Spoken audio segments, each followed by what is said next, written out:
ouvrir l'oreille à ta parole, parle à tous nos frères. Dis donc, Seigneur Jésus, à ton évangile,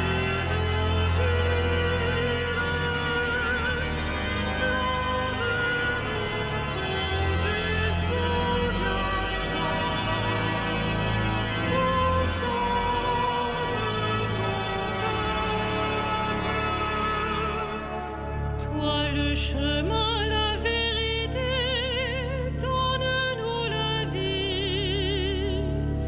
Tu es la lumière de nos yeux, conduis-nous en Père. Apprends-nous à prier, à jeûner pour mieux t'aimer, à donner aux pauvres.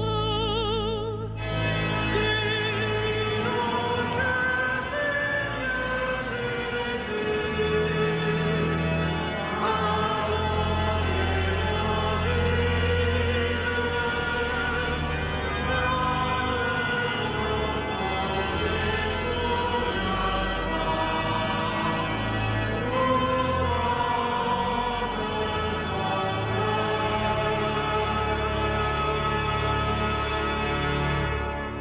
Au nom du Père et du Fils et du Saint-Esprit, la paix soit avec vous.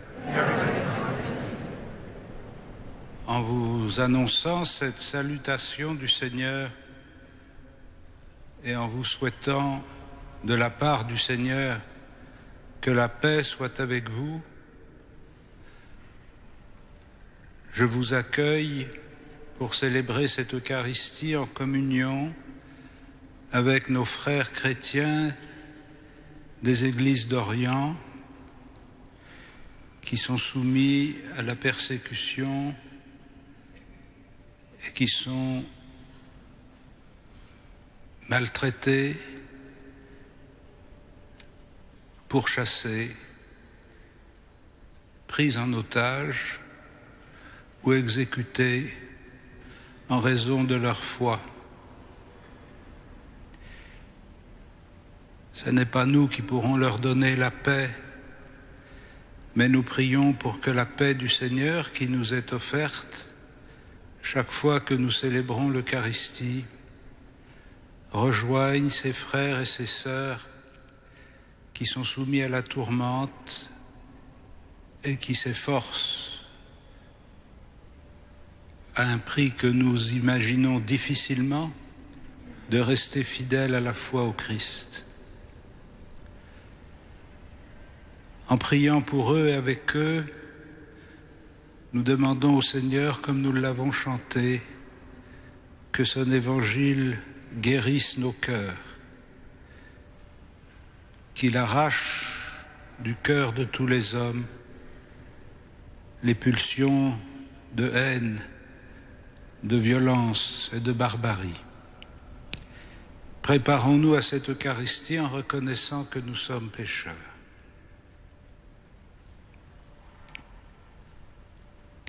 Je confesse à Dieu Tout-Puissant, je reconnais devant mes frères que j'ai péché en pensée, en parole, par action et par omission. Oui, j'ai vraiment péché. C'est pourquoi je supplie la Vierge Marie, les anges et tous les saints, et vous aussi, mes frères, de prier pour moi, le Seigneur notre Dieu, et que Dieu Tout-Puissant nous fasse miséricorde, qu'il nous pardonne nos péchés et nous conduise à la vie éternelle. Amen.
Prions le Seigneur. Seigneur, tu nous as dit d'écouter ton Fils bien-aimé. Fais-nous trouver dans ta parole les vivres dont notre foi a besoin, et nous aurons le regard assez pur pour discerner ta gloire par Jésus-Christ, ton Fils, notre Seigneur et notre Dieu, qui vit et règne avec toi dans l'unité du Saint-Esprit, maintenant et pour les siècles des siècles.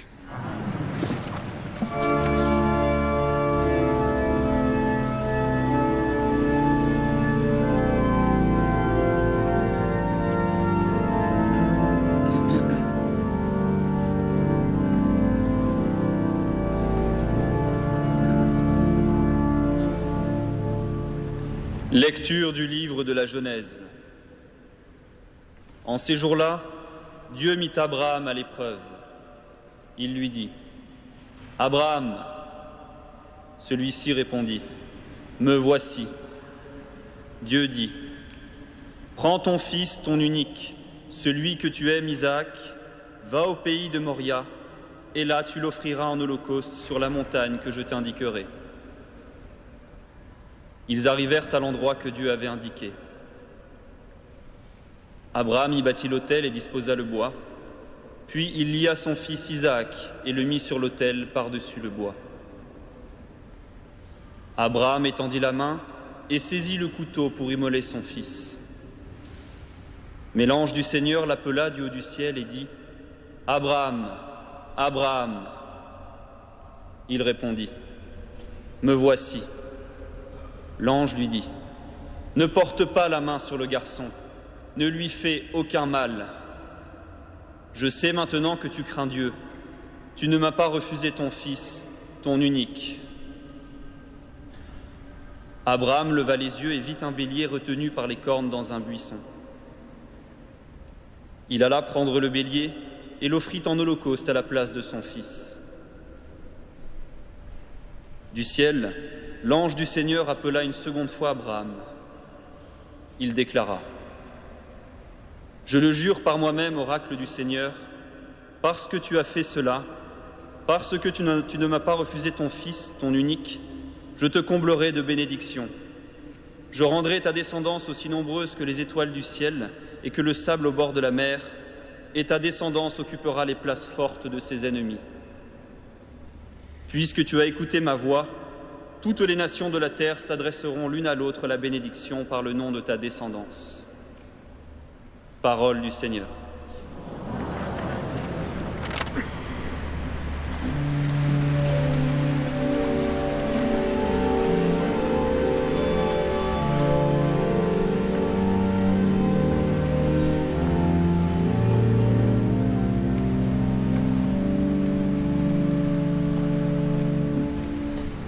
Je marcherai en présence du Seigneur sur la terre des vivants. Je marcherai en présence du Seigneur sur la terre des vivants. Je crois et je parlerai, moi qui ai beaucoup souffert. Il en coûte au Seigneur de voir mourir les siens. Je marcherai en présence du Seigneur sur la terre des vivants. Ne suis-je pas, Seigneur, ton serviteur, moi dont tu brisas les chaînes? Je t'offrirai le sacrifice d'action de grâce. J'invoquerai le nom du Seigneur. Je marcherai en présence du Seigneur sur la terre des vivants. Je tiendrai mes promesses au Seigneur, oui, devant tout son peuple, à l'entrée de la maison du Seigneur, au milieu de Jérusalem.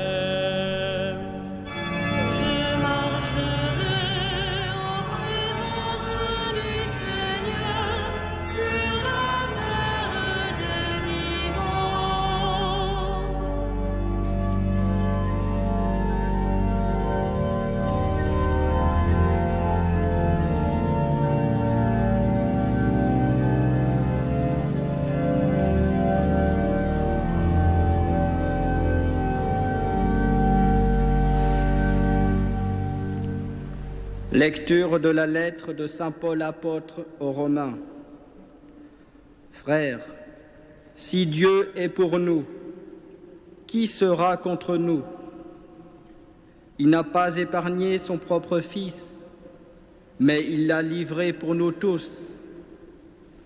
Comment pourrait-il, avec lui, ne pas nous donner tout?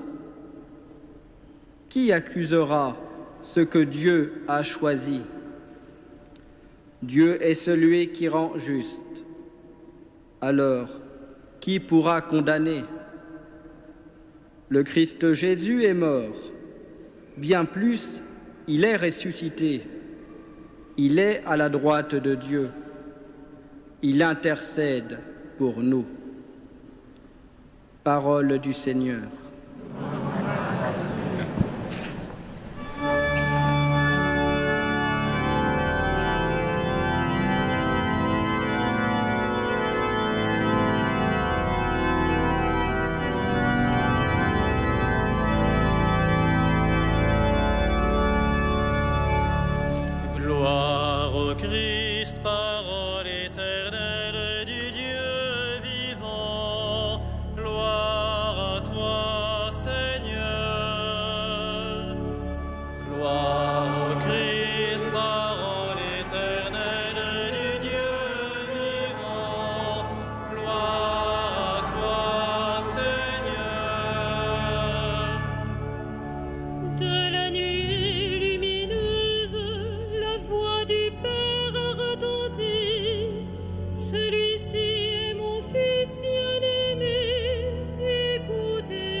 Le Seigneur soit avec vous. Et avec votre esprit.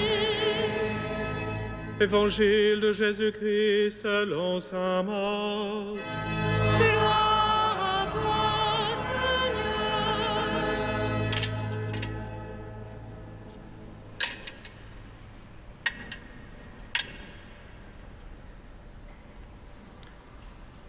En ce temps-là, Jésus prit avec lui Pierre, Jacques et Jean et les emmena eux seuls à l'écart sur une haute montagne.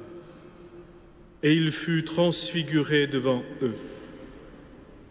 Ses vêtements devinrent resplendissants, d'une blancheur telle que personne sur terre ne peut obtenir une blancheur pareille. Élie leur apparut avec Moïse. Et tous deux s'entretenaient avec Jésus. Pierre alors prend la parole et dit à Jésus: « Rabbi, il est bon que nous soyons ici. Dressons donc 3 tentes, une pour toi, une pour Moïse, et une pour Élie. » De fait, Pierre ne savait que dire, tant leur frayeur était grande. Survint une nuée qui les couvrit de son ombre, et de la nuée, une voix se fit entendre. « Celui-ci est mon Fils bien-aimé, écoutez-le. » Soudain, regardant tout autour, ils ne virent plus que Jésus seul avec eux. Ils descendirent de la montagne, et Jésus leur ordonna de ne raconter à personne ce qu'ils avaient vu, avant que le Fils de l'homme soit ressuscité d'entre les morts. Et ils restèrent fermement attachés à cette parole, tout en se demandant entre eux ce que voulait dire ressuscité d'entre les morts. Acclamons la parole de Dieu.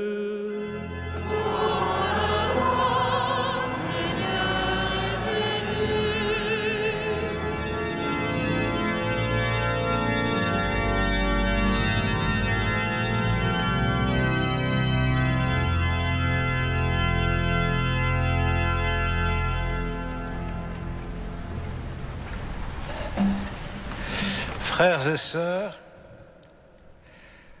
la lecture liturgique du récit de la Transfiguration que nous entendons chaque année en ce deuxième dimanche de Carême n'est pas une façon de doubler la fête de la Transfiguration que nous célébrons au mois d'août.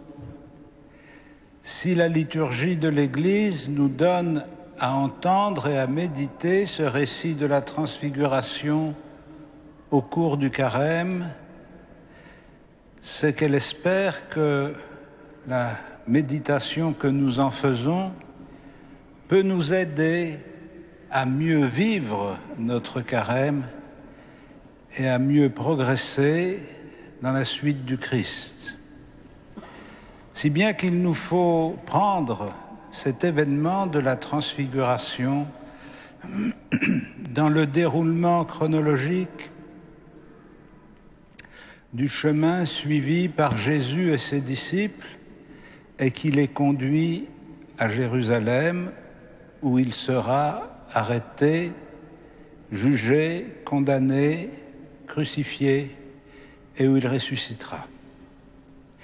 Puisque c'est dans ce cheminement que nous vivons chaque année pour nous préparer à la célébration du mystère pascal, de la mort, de la résurrection du Christ, la fête de la Pâque. C'est dans ce cheminement que nous sommes invités à entrer par ce récit de la Transfiguration. Quelle fonction remplit cet événement dans le déroulement du chemin de Jésus vers Jérusalem? Il a déjà annoncé à ses disciples une première fois qu'il devait aller à Jérusalem pour être arrêté, mis à mort et pour ressusciter. Et il va leur annoncer une deuxième fois après cette vision de la Transfiguration. Mais nous savons, puisque l'Évangile nous le dit, que pour eux, l'expression ressuscité d'entre les morts n'était pas très riche de sens. Ils ne voyaient pas bien ce que ça voulait dire. Et nous pouvons comprendre que cette expérience exceptionnelle, vécue sur la montagne, a pour fonction de préparer de quelque façon les événements auxquels les disciples vont être associés à Jérusalem. À ce moment-là,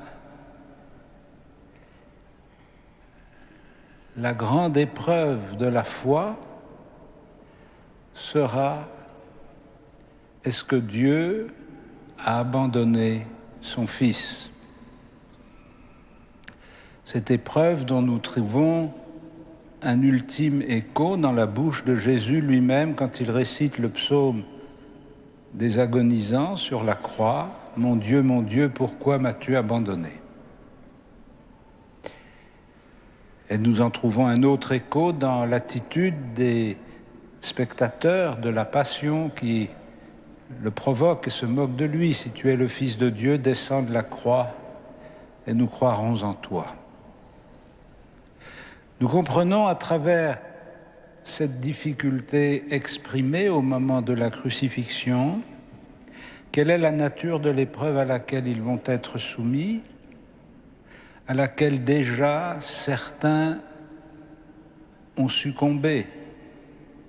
Ceux qui l'avaient suivi simplement parce qu'ils étaient séduits par son message, ses idées généreuses, ou par ses miracles, la multiplication des pains, commencent à se poser des questions quand il découvre peu à peu qu'il n'est pas venu simplement pour nourrir les gens gratuitement ou pour leur donner de bons sentiments.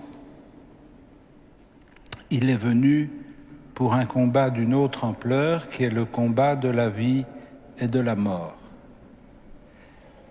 Et à mesure qu'ils vont comprendre, beaucoup vont se détacher de lui, et les 3 disciples qui l'emmènent sur la montagne pour assister à sa transfiguration seront les 3 disciples qui l'emmènera à Gethsémani au moment de l'agonie. Comme si cette vision de la gloire de Dieu manifestée dans le Christ devait les préparer à la vision horrible à laquelle ils ne vont d'ailleurs pas résister, puisque les évangiles nous disent qu'ils ont sombré dans le sommeil au moment de l'agonie. Ils ne pouvaient pas supporter de voir la désintégration personnelle dont ils étaient témoins. Et donc, en manifestant par des signes éclatants, les vêtements d'une blancheur qu'on n'avait jamais vue, la nuée qui signifie l'expression de Dieu lui-même, Moïse et Élie, la loi et les prophètes, et enfin la parole qui vient de la nuée, celui-ci est mon fils bien-aimé, écoutez-le. Il ne faut rien moins que cette intervention directe de Dieu pour qu'ils entendent et qu'ils voient quelque chose qui habituellement n'est pas visible ou n'est pas audible. Ils ont suivi Jésus de Nazareth. Ils sont en train de découvrir que ce qu'ils ont vu dans la personne de Jésus de Nazareth exprime une réalité invisible qu'ils n'ont pas vue, qu'il est le Fils unique de Dieu. Ainsi, dans notre cheminement vers la Pâque, nous sommes nous aussi invités à nous préparer à faire mémoire de ces événements, non pas comme le souvenir d'un échec et finalement d'une victoire de la mort, mais en sachant que celui qui va être crucifié est le Fils de Dieu. Nous avons beaucoup de signes visibles du Christ en ce temps, du Christ ressuscité, sans doute pas avec les signes éclatants de la transfiguration, mais cependant bien réels.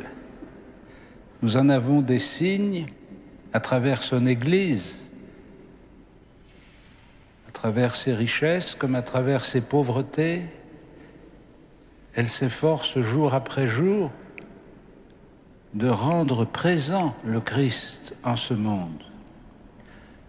Nous en avons des signes visibles, je l'évoquais tout à l'heure, à travers le témoignage rendu par des milliers d'hommes et de femmes à travers le monde qui préfèrent la fidélité au Christ à la défense de leurs biens ou même à la défense de leur vie. Nous en avons des signes visibles à travers le service que tant d'hommes et de femmes s'efforcent de rendre à leurs semblables par amour du Christ à travers le monde. Nous en avons des signes visibles à travers la vie sacramentelle à laquelle nous participons. Réunis dans cette Église, nous sommes le corps ressuscité du Christ et nous allons recevoir le corps du Christ, présent dans son Eucharistie. Et nous en avons un signe perceptible à travers la parole qui nous vient de Jésus et que l'Église nous transmet, aussi bien par la liturgie, comme nous venons de le faire, que par toutes sortes de moyens pour annoncer l'évangile du Christ. Donc les signes ne nous manquent pas. Ce qui compte pour nous, ça n'est pas d'avoir un signe supplémentaire ou plus fort que les autres, c'est de savoir si nous allons obéir à la parole de Dieu, c'est-à-dire écouter ce qu'il dit. Non seulement l'écouter comme vous le faites chaque fois que vous participez à l'Eucharistie et que vous entendez proclamer l'Évangile, mais l'écouter au fond de votre cœur, que cette parole rejoigne votre liberté, l'écouter en méditant jour après jour, tout au long de la semaine, tel ou tel mot de l'Évangile, telle ou telle parole de l'Écriture que vous avez entendue et qui devient une lumière dans votre vie. C'est en pratiquant cette présence continue de la parole de Dieu, de la parole du Christ dans notre existence, que nous construisons les conditions pour vivre sa passion et sa résurrection comme un moment qui sera pour nous aussi un nouveau passage de la mort à la vie. Ainsi, frères et sœurs, cheminant avec les catéchumènes qui se préparent au baptême et que nous pouvons connaître dans chacune de nos communautés, nous avançons à la fois dans l'obscurité, car nous ne savons pas très bien ce que ça veut dire que de ressusciter d'entre les morts. Nous sommes comme les disciples. Nous avançons donc dans cette obscurité et en même temps dans cette lumière éblouissante par laquelle Dieu lui-même nous dit qu'à travers la souffrance de Jésus, c'est la fidélité de Dieu qui est manifestée à l'homme. Si Dieu est pour nous, qui sera contre nous? Il n'a pas épargné son propre Fils, mais il l'a livré pour nous. Que cette parole de Dieu soit la consolation de nos cœurs et la force qui nous conduit. Amen.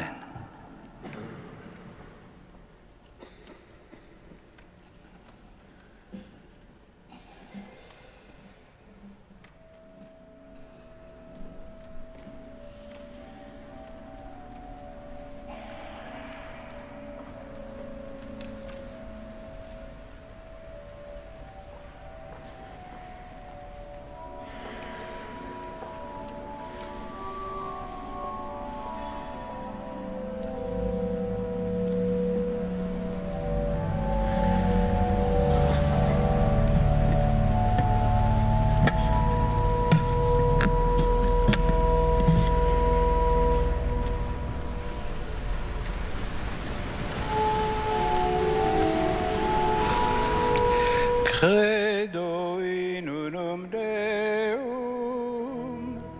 Patrem omnipotentem, factorem celi et terre, visibilium omnium, et invisibilium, Et in unum Dominum, Iesum Christum,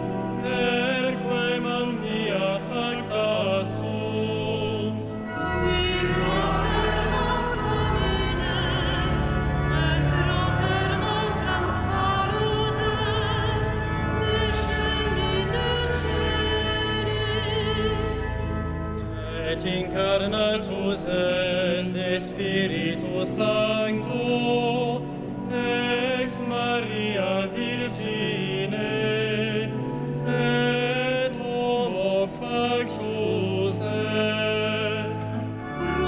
Crucifixus et sium pro nobis, solum sium minatum, pastus et sepultus est.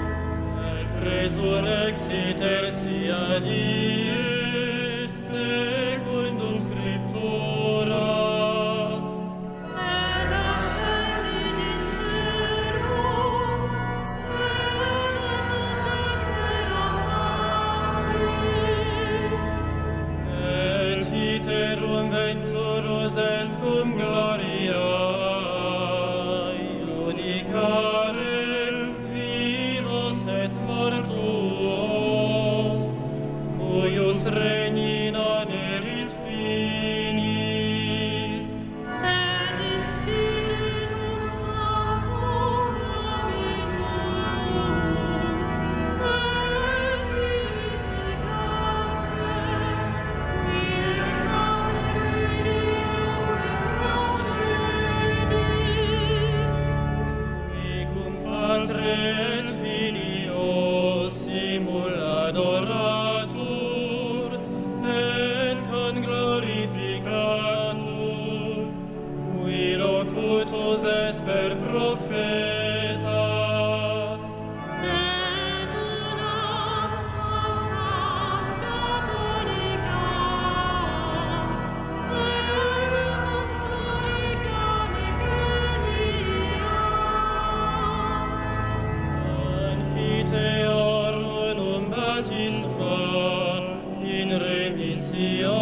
Prions ensemble au moment d'offrir le sacrifice de toute l'Église.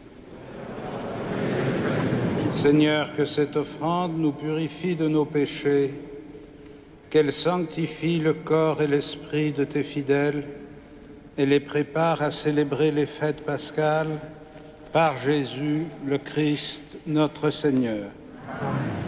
Le Seigneur soit avec vous. Élevons notre cœur.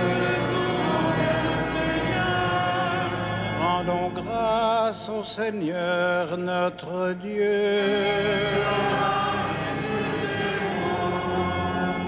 Vraiment, il est juste et bon de te rendre gloire, de t'offrir notre action de grâce toujours et en tout lieu. À toi, Père très saint, Dieu éternel et tout-puissant, par le Christ notre Seigneur. Après avoir prédit sa mort à ses disciples, il les mena sur la montagne sainte. En présence de Moïse et du prophète Élie, il a manifesté sa splendeur. Il nous révélait ainsi que sa passion le conduirait à la gloire de la résurrection. C'est pourquoi, avec les anges dans le ciel, nous pouvons te bénir sur la terre et t'adorer en chantant.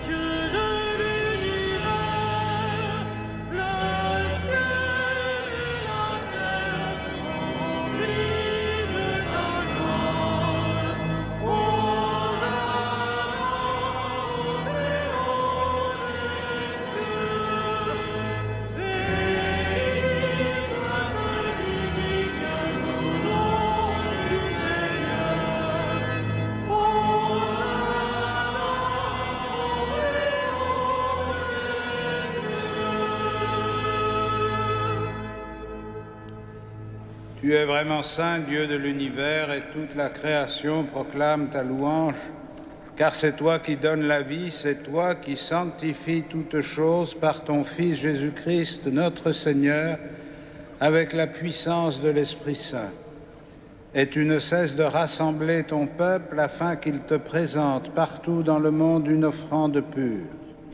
C'est pourquoi nous voici rassemblés devant toi et dans la communion de toute l'Église.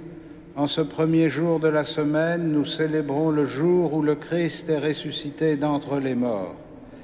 Par lui que tu as élevé à ta droite, Dieu Tout-Puissant, nous te supplions de consacrer toi-même les offrandes que nous apportons. Sanctifie-les par ton esprit pour qu'elles deviennent le corps et le sang de ton Fils, Jésus-Christ notre Seigneur, qui nous a dit de célébrer ce mystère. La nuit même où il fut livré, il prit le pain, en te rendant grâce, il le bénit, il le rompit et le donna à ses disciples en disant « Prenez et mangez-en tous, ceci est mon corps livré pour vous. »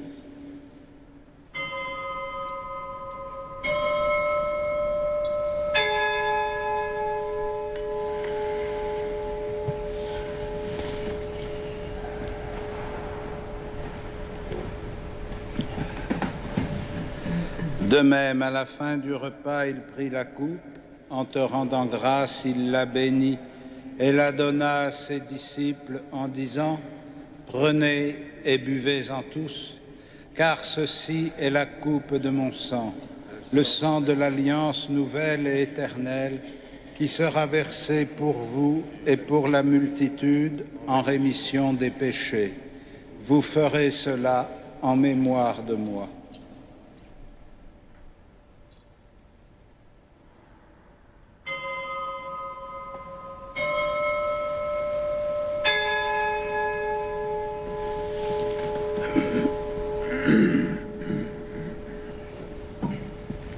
Il est grand le mystère de la foi. Nous proclamons ta mort, Seigneur Jésus. Nous célébrons ta résurrection. Nous attendons ta venue dans la mort. En faisant mémoire de ton Fils, de sa passion qui nous sauve, de sa glorieuse résurrection et de son ascension dans le ciel, alors que nous attendons son dernier avènement, nous présentons cette offrande vivante et sainte pour te rendre grâce. Regarde, Seigneur, le sacrifice de ton Église et daigne y reconnaître celui de ton Fils qui nous a rétablis dans ton alliance. Quand nous serons nourris de son corps et de son sang et remplis de l'Esprit Saint, accorde-nous d'être un seul corps et un seul esprit dans le Christ, et que l'Esprit Saint fasse de nous une éternelle offrande à ta gloire, pour que nous obtenions un jour les biens du monde à venir auprès de la Vierge Marie, la bienheureuse Mère de Dieu, de Saint Joseph, son époux, avec les apôtres, les martyrs, Saint Denis et tous les saints qui ne cessent d'intercéder pour nous.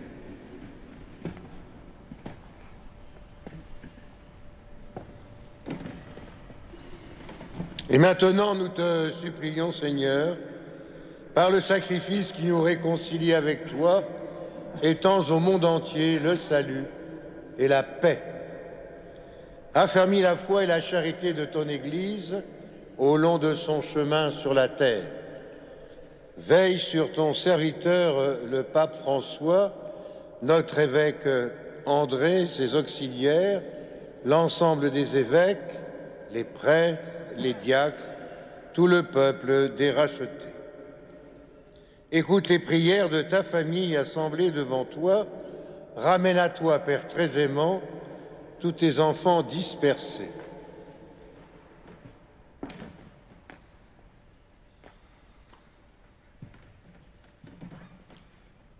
Pour nos frères défunts, pour les hommes qui ont quitté ce monde et dont tu connais la droiture, nous te prions.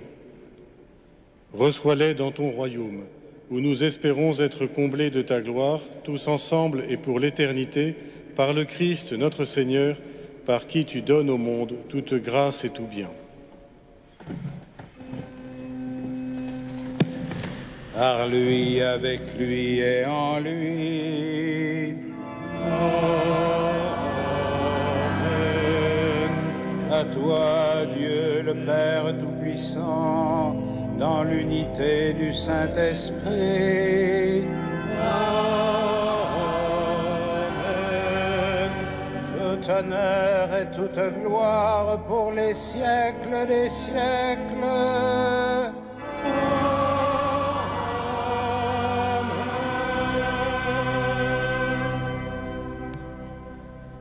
Unis dans le même esprit, nous pouvons dire avec confiance la prière que nous avons reçue du Sauveur. Notre Père, qui es aux cieux, que ton nom soit sanctifié, que ton règne vienne, que ta volonté soit faite sur la terre comme au ciel.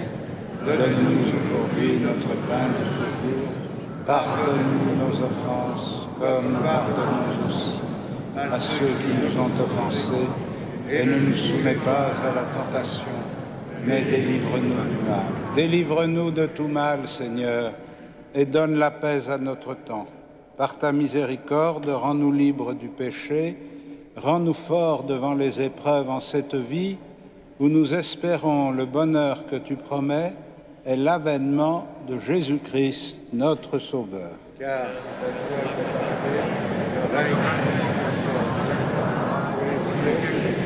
Seigneur Jésus-Christ, tu as dit à tes apôtres, « Je vous laisse la paix, je vous donne ma paix. » Ne regarde pas nos péchés, mais la foi de ton Église. Pour que ta volonté s'accomplisse, donne-lui toujours cette paix et conduis-la vers l'unité parfaite, toi qui règnes pour les siècles des siècles. Que la paix du Seigneur soit toujours avec vous. Frères et sœurs, dans l'amour du Christ, donnez-vous la paix.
Heureux les invités au festin des noces de l'agneau.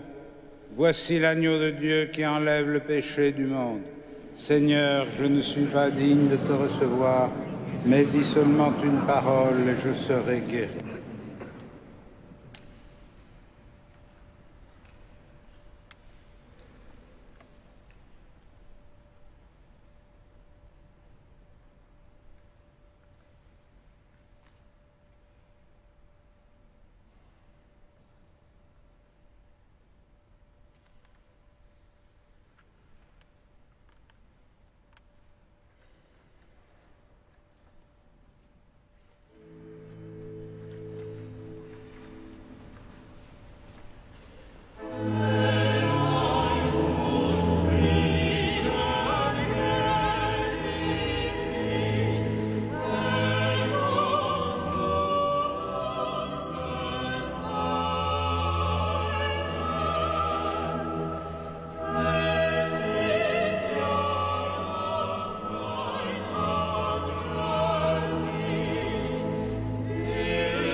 Frères et sœurs bien-aimés, quelques informations pour ce carême que nous vivons. Dimanche prochain, 8 mars, à 16h30, ce sera donc la 3e conférence de notre carême, dont le thème général est la vie consacrée. Et le dimanche 8 mars, le titre particulier sera « Une vie qui devient signe ». Elle sera donnée par le frère Aloïs, prieur de Thésée. C'est donc à 16h30. Cette conférence est suivie d'un temps de prière et d'adoration animé par notre archevêque entre 17h15 et 17h40, adoration donc du Saint-Sacrement, puis des vêpres à 17h45 et de la dernière messe du soir, que vous connaissez bien, à 18h30. Vendredi 6 mars à 15h, vénération de la Sainte Couronne d'Épines, comme tous les vendredis de carême. Par ailleurs, j'attire votre attention sur le sacrement de la pénitence et de la réconciliation. 2 prêtres sont à votre disposition pour ce sacrement, les matins et après-midi, y compris samedi et dimanche. Autant en profiter, si j'ose dire. Enfin, un concert à Notre-Dame, mercredi 4 et jeudi 5 mars à 20h. Il s'agit de Haïd et de Mendelssohn. Vous pouvez prendre des places à l'accueil de la cathédrale. Autre chose, vous avez une feuille violette, pour au moins ceux qui sont dans la cathédrale. Les autres, ils iront voir sur le site de la cathédrale. C'est la participation à l'offrande de carême, ici à Notre-Dame, soit pour l'insertion par le logement de personnes en précarité, soit pour la construction de l'église Notre-Dame de Galilée à Boukeïa, en Israël, soit pour l'action du CCFD, tous responsables de la création.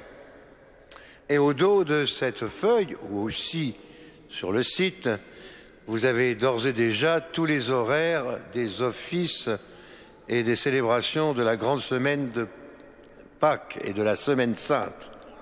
Donc depuis le dimanche des Rameaux jusqu'au lundi de Pâques. Gardez cette feuille, cela peut vous être utile. Nous pouvons donc terminer notre prière avec notre archevêque en nous mettant debout.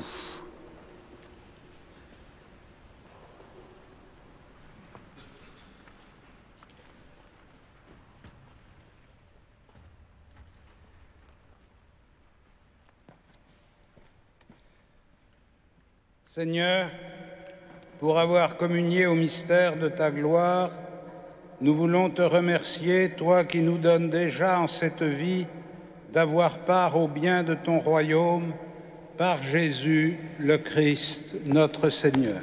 Amen.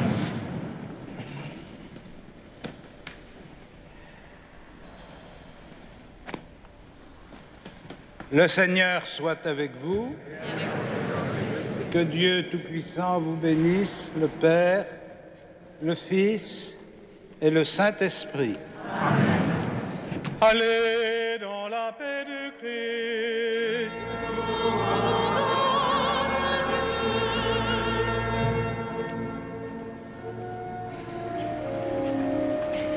Ave Regina Caelorum. Ave